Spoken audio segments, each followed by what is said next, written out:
I don't know if the guys behind the team known as Radio Silence want to be called that anymore, or if they've dropped the team name and are just going by their real names these days. Either way, they make fun horror movies, and Abigail is another one of them.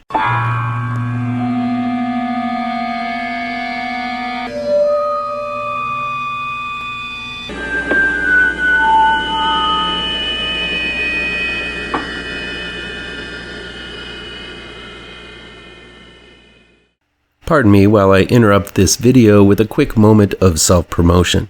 I just wanted to let my devoted followers know that I wrote another film and it's out now for free on Tubi as a Tubi original.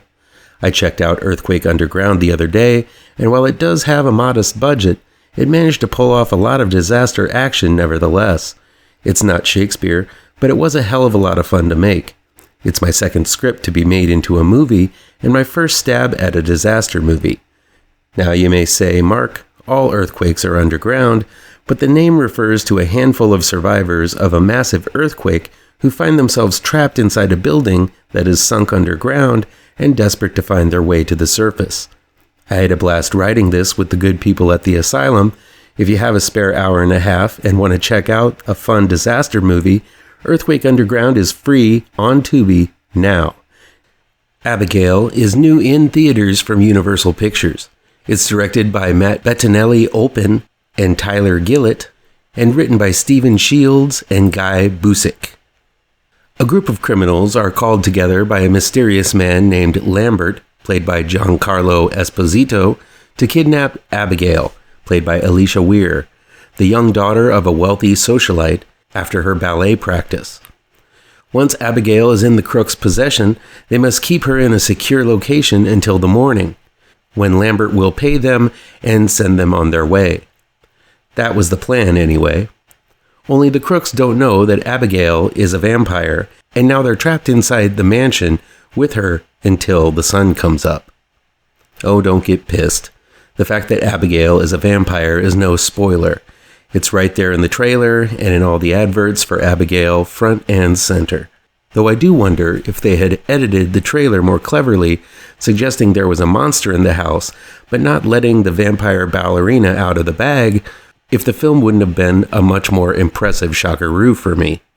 While the filmmakers do attempt some twists and turns towards the end, the biggest complaint I have about Abigail is that given that I know the premise and met the cast of crooks, if you've seen a horror movie or two, you can probably guess who lives and who gets their blood drained.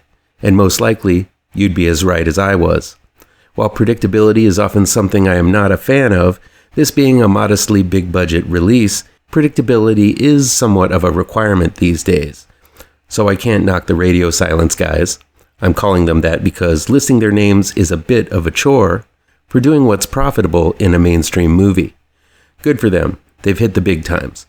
But with it, sadly, goes the risk-taking and unpredictability that I love about more modestly budgeted horror shows. That said, there are some late-in-the-game twists that I found to be impressive. The over-the-top violence is off the hook, and the Radio Silence guys seem to understand that the human body can take quite a beating before keeling over lifeless. With a cast limited to just a few actors, the group are used as punching bags, pincushions, and juice boxes over and over again by this limber little vampire. It's great to see these guys and gals get the living shit kicked out of them, and makes when they do eventually bite it all the more meaningful. The cast is made up of a lot of fun actors that I've seen before, and each of them play their part well. At the beginning, Scream 5 and 6's Melissa Barrera quote-unquote reads each of the crew members and proves to be pretty spot on with what she has gleaned from them. It's a fun way of learning about the characters without having them boringly drop exposition about themselves. Having Barrera's Joey not only highlight who the rest of the crew are, but also their faults that they don't really know about themselves, also shows that these characters have been thought about a bit and developed, which is something I always support. Barrera is great, and despite the fact that she needs to shut the fuck up on social media, I'm sure she'll have a career ahead of her someday, because her presence here is much stronger than she was in the Scream films. Joining Barrera is the fantastic Dan Stevens, and I don't know why this guy hasn't caught on as a big star yet. From Downton Abbey to Legion to The Guest and now to Abigail, he is shown to have an amazing range. Here he's king scumbag among the scumbags, and it's obvious the actor had a blast with this role. It's always fun to see Kevin Durand, who always manages to add a big heart to every gruff role he takes, and Katherine Newton, who was just seen in Lisa Frankenstein, has wonderful comic timing and doesn't seem to mind getting down and abso-grossly dirty. Though his role is small, Giancarlo Esposito is as poised and menacing as he always is. Now, young actors are tough to watch in horror. Sometimes, if the movie is too serious and the child actor is made to do grotesque and risque things, I often fear that the child will leave this movie fucked up and in need of lots of therapy. Then again, child actors who are too young often have difficulty conveying the proper emotion required for a scene, and you can just tell it's a kid actor being fed lines off the screen from his mommy. While little Aisha Weir is doused in blood from her tiara to her ballet shoes, it appears as if she is having the time of her life in Abigail.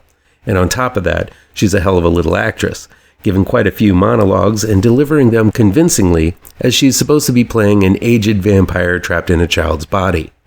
Not many actresses of that age could pull that off, but Weir does exceptionally. There's a gigantic pool of blood, gop, and gore to wade through in Abigail. I'm glad films like this are given the opportunity to relish in the grue and help satisfy those fans who love seeing their heroes and villains get grody.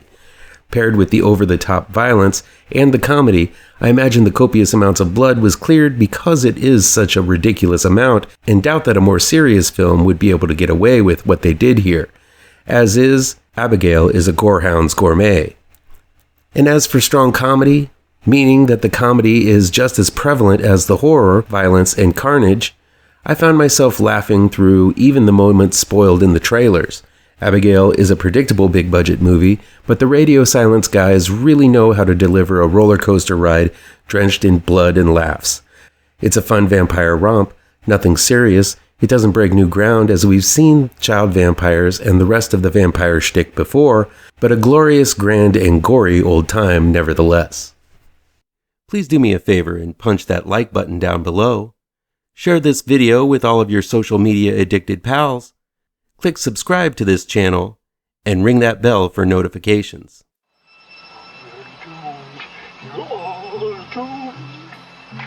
You're doomed to live the life you're meant to be, stuck inside